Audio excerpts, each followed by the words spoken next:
Okay, hello and welcome. I'm Chris Shelton from sunny San Jose, California, the heart of Silicon Valley. We're wrapping up this month here. We've been talking about Mental Health Month for the month of May, and I thought it'd be great to close off with talking about the kidneys and how the negative emotions of the kidneys is fear, fright, and shock, and what does that look like and how does that show up in the body. Now, if you have been paying attention to these posts and to the video that we did last week, as well as the blog post talking about war, the war that nobody is talking about, there's trauma that happens to us, and unfortunately, when that happens, yes, the mind gets affected, but also physiology-wise, the internal organs get affected. And this week, what I thought I'd do is I thought I'd really address the fact that the kidneys are the root of your overall longevity, how long your life will be, how well you fight off disease, and also how well you fight off stress too. So depending on the war that you're fighting in your maybe in your household or inside your own head, or even with maybe some coworkers, the whole thing is that the amount of stress that you can handle is different from somebody else. So you can't put everybody all into one basket because everybody's really like a snowflake, and how we react to situations and how it actually affects our physiology as well as our mind is different for everybody because everybody has a different size cup. And what does that mean? That means that at the time of conception, between God, your parents, and your environment, it predetermines this kidney well. And this kidney well is considered like a battery. It is the root of the function of the brain, the marrow, the bones, the reproductive system, all the major glands in the body. It connects to the ears. It also connects to the hair on the head. It also connects to the urinary bladder. And it's also the root too for yin and yang of the body. So, for example, your right kidney is kidney yang, which is responsible for the heat or the motive force, which helps to move blood and fluids around the body, and also all the assimilation processes like, i.e., digestion. Also, your heart. I mean, in order for your heart to beat, we need yang in order for that to happen as well too. Now, the yin aspect of the kidneys, which would be your left kidney, is the foundation of all the fluids or the cooling substances inside the body. So even though blood is warm, it's still considered cooling in nature. So blood, your fluids, cerebral fluids, spinal fluids, this is the essence, or the essence that actually reaches the brain is due to kidney yin. So there's a balance of kidney yin and yang, and this foundational root energy of yin and yang is also the root energy for all the other internal organs. So guess what?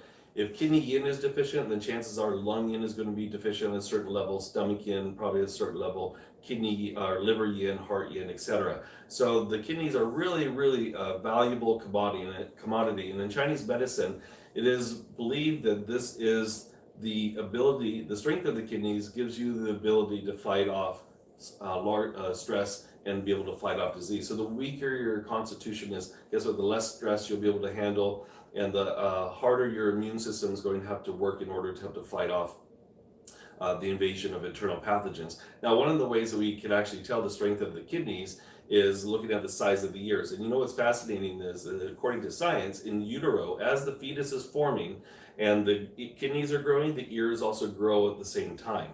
So the bigger ears you have, chances are the stronger capability that you're going to be able to fight off disease and handle large amounts of stress.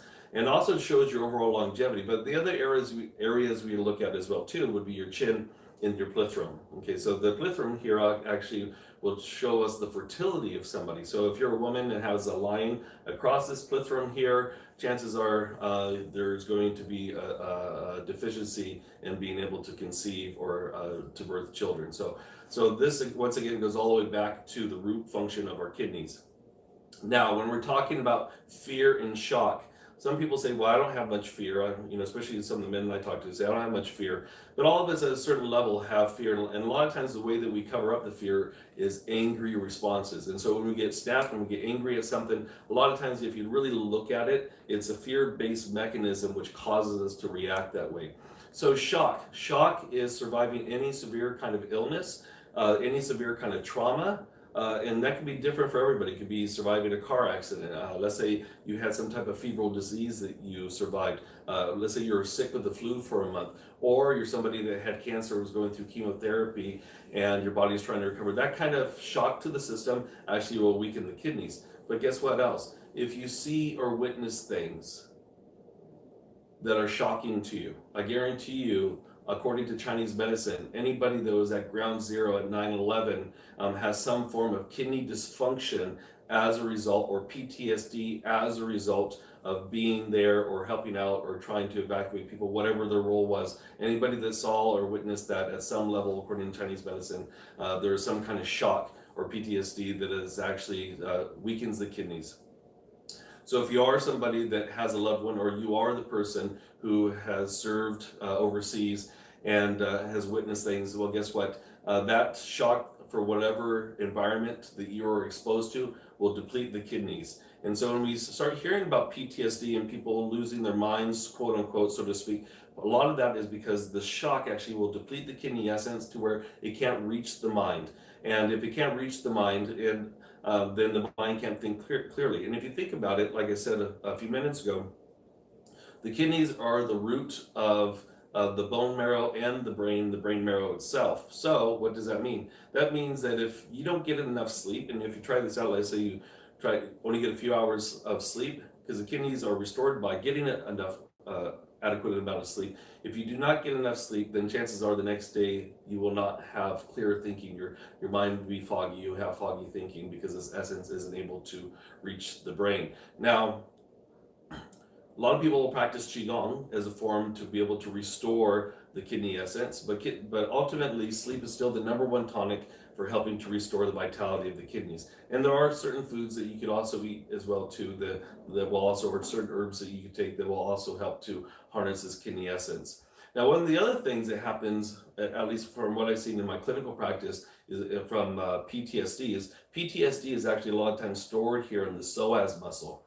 And if you don't know what the psoas muscle is, the psoas muscle is a big muscle about the size of your fist that attaches on, in the insertion point is on the femur and the inner part of the groin here. It actually comes up around, wraps around to the lower lumbar, the SI joint area, all the way up to your thoracic spine. So this whole area is actually controlled by the psoas muscle. And this is our protection muscle. If you think about it, besides it controlling the back, because all back issues go back to the psoas muscle. The back, if you have lumbar stenosis, if you have a blown L4, L5 sciatica, yes, the spine or the compression of the disc on the nerves coming out of the spinal canal is the culprit, but the root of it is this darn psoas muscle. So this muscle here is the muscle that takes the brunt of the stress in your life. And if you're somebody that had a back problem and it went away, that all of a sudden it comes back again, I'd take a clear look at what's going on with the stress, the amount of stress in your life. And if you think about it, when people have a back problem,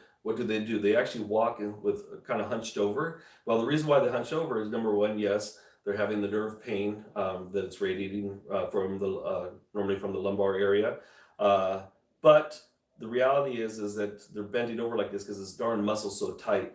And so when the muscle loosens up, the person's structure is actually much straighter, and then they have no back problems. And when I see some of these young men that come back from serving our country, and I press on some of these points, I will immediately have an emotional release, because this is seriously where we hold our trauma.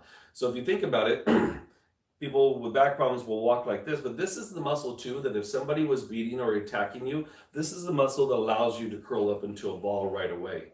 And this is one of the things that our body naturally has or utilizes in order to help keep us and protect us. Because if we're able to curl up in the ball, then what's happening is that we're protecting these delicate yin organs, or the yin aspect of the body, and the backside of the body, excuse me, is considered yang.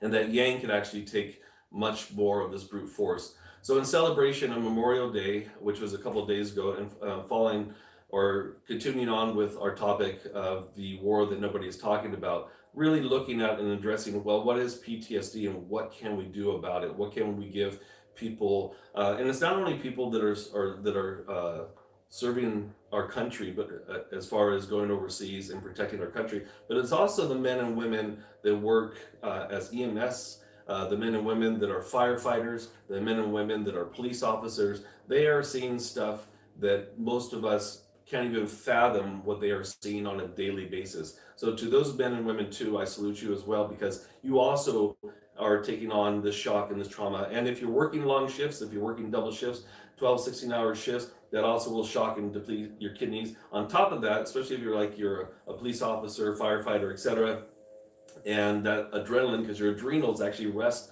on top of the kidneys. And then on top of not getting enough sleep, and then your adrenaline pumping, so you're on a pursuit or having to go into a severe situation, that also will deplete the adrenal system, which then also will affect the kidneys more. So this is a vicious cycle. And when you see this vicious cycle over time, even if you do have a strong constitution, eventually it will affect you mentally, emotionally. Eventually it does affect you physically. And so what we're here to do is to give you tools in order to help to be able to fight off this PTSD from the things that you're seeing out there. And so one of the things I like to do is the kidney sound. Now the kidney sound is the sound of foo. And if you don't know where your kidneys are located, it's actually, if you look at, or if you were to stick your finger into your belly button and imagine your finger going all the way straight through your belly button, all the way to your back, that's actually right in between the left and the right kidney. So the kidneys are right opposite the navel or the belly button on the lower back. And one of the things you could do is you could actually massage the kidneys or actually do the kidney sound. So the kidney sound is foo. So if there's anything that you've gone through, anything, if you know that you have PTSD, and sometimes people don't even know that they have PTSD. So if you have PTSD, if you have something that you're afraid of, or something that you know that has shocked you, then what you do is you focus on that situation. Who is it? What was involved? What was the environment like? Were there any sounds? Were there any smells? Was it inside? Was it outside? Were there groups of people? And take all the information that you could possibly pull up from that situation, and you're going to think about it. You're going to feel it. You're going to visualize it. And as you inhale, you're going to imagine a blue cloud filling up into the kidneys. And then as you exhale, audibly making the sound of foo. Foo. And imagine that circumstance, that negative circumstance, leaving like a dark cloud going several feet away from the body. Again, and we're going to do this over and over again. So we're going to inhale, feel the blue cloud, imagine the blue cloud filling up into the kidneys. Foo.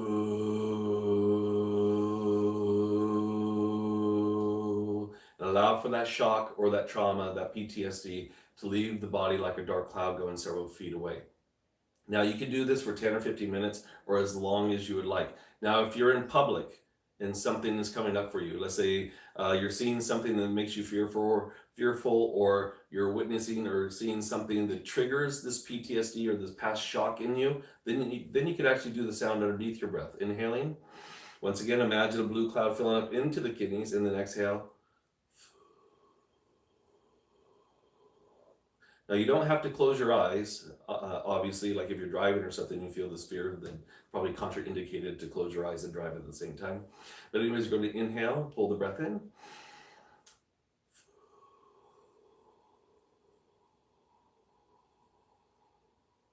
And imagine, once again, that circumstance leaving like a dark cloud, going several feet away from the body. Now, you may find that as you start to focus on certain things, that other things that created trauma in your life will come up for you. Don't try to fight it, just go with it. Whatever pops up into your mind, just allow it to flow through you. And when we let go of the fear and the shock, then the positive virtue that comes forth is the virtue of willpower. So if your kidney chi is strong, the person will have strong willpower.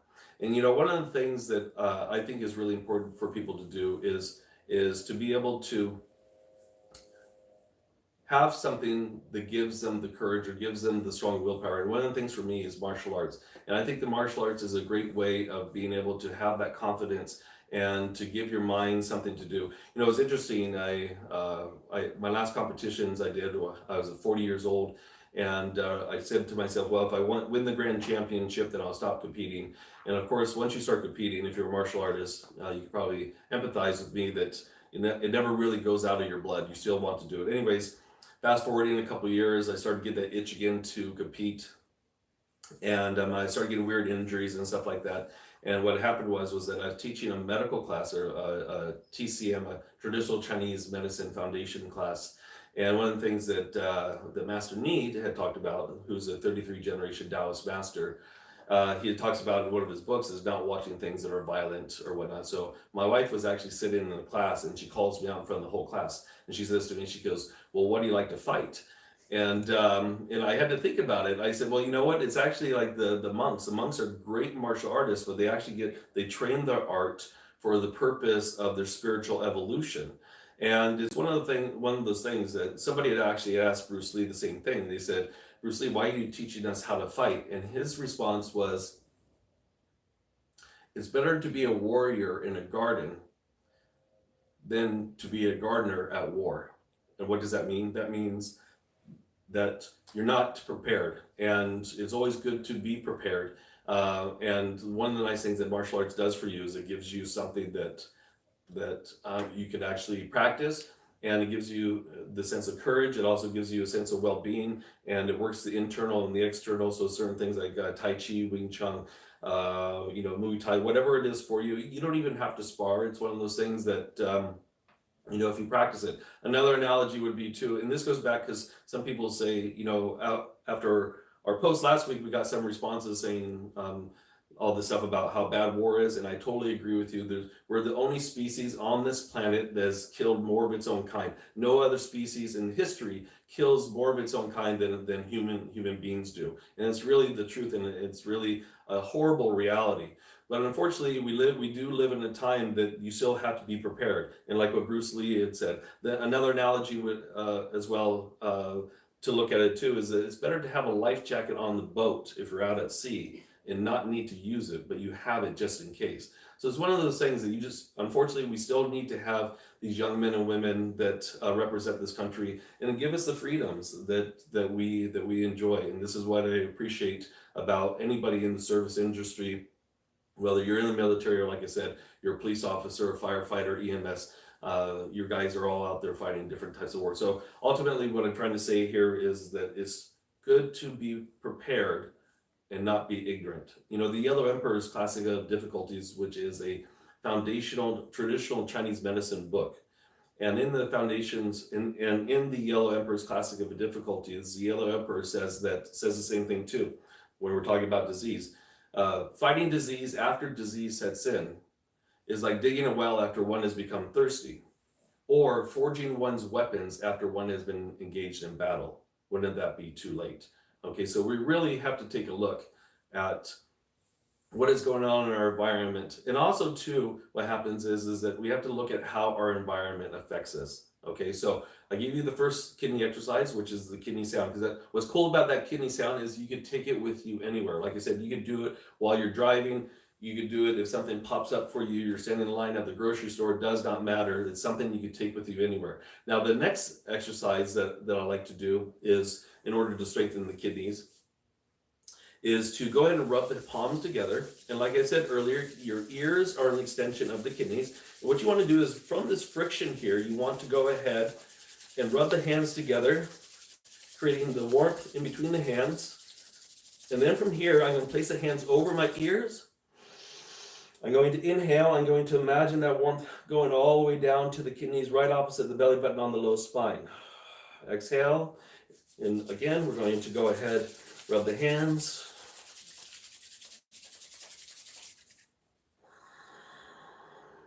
And feel that warmth. Pull that warmth from the palms of the hands all the way down to the kidneys.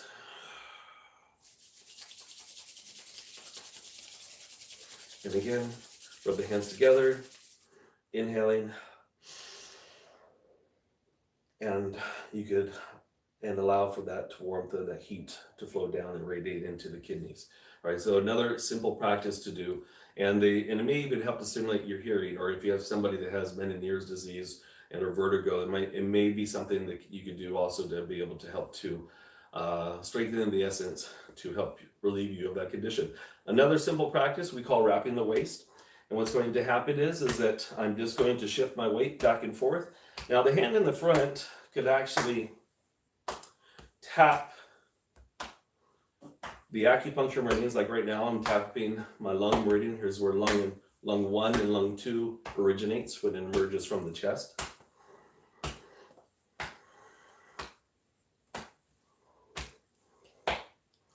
And what will happen is that the hands in the back, I'm actually tapping my kidneys in the back here. So again, kidneys located right opposite the navel on the lower spine. Okay, and I'm using my weight. Look at, I'm using my weight as a pump to pump the blood up to the chest, up to the heart. So I'm not just turning the waist, I'm actually using the legs to help me maneuver and to shift my weight from left to right. Now, if you're a paraplegic, somebody that's stuck in a wheelchair or happens to be in a wheelchair, or if you're somebody whose energy is really weak because let's say you are fighting off some type of illness or shock or trauma, you can actually do this from a seated position. So you don't have to do it from a standing position. Now the next practice, I'm still going to continue to stand this way. The next practice is the kidney move. So I'm going to place my left hand on my right kidney, and then I'm going to gaze at the back of the right hand, and then what's going to happen is I'm going to bend at the waist, exhale, inhaling on the up part, exhale on the down part, inhale, and exhale, inhale. And now once again, to make this into more of a mindfulness practice, I am going to focus on something that has created shock or trauma or fear in my life. If I know that I have PTSD or maybe think I do, I'm going to focus on whatever circumstances I went through. Inhale, imagine a blue cloud filling up into the kidney network. As you exhale, imagine the fear and the shock leaving out through the bottom of the feet like a dark cloud, going several feet away from the body and deep into the ground.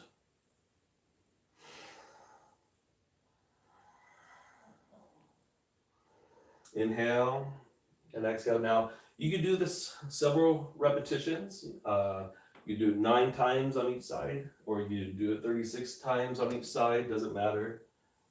Inhale. The little bit that you can do definitely will help you restore the vitality of the kidneys. Exhaling. So once again, I'm inhaling. Imagine this blue cloud filling up into the kidneys. Then as I exhale, I'm going to imagine the fear, the fright, the shock, leaving like a dark cloud, going several feet away from the body and down deep into the ground.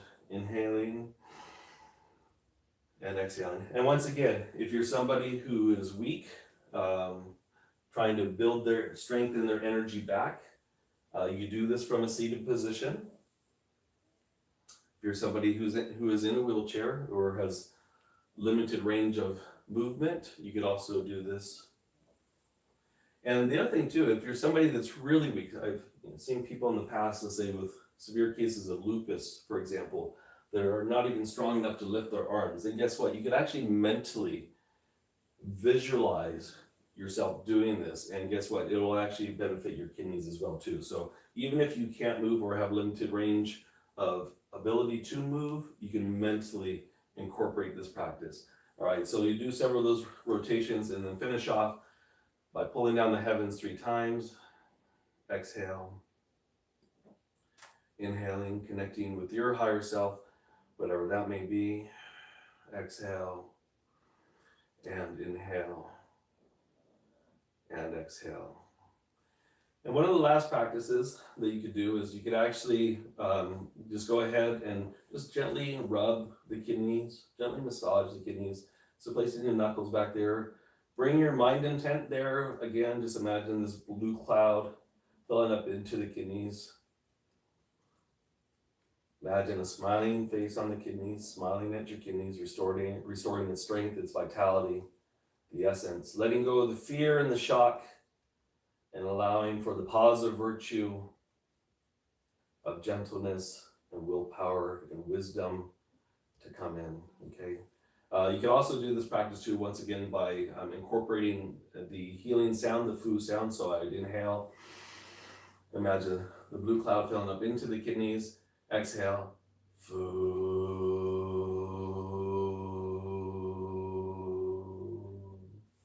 Inhaling and exhaling, foo.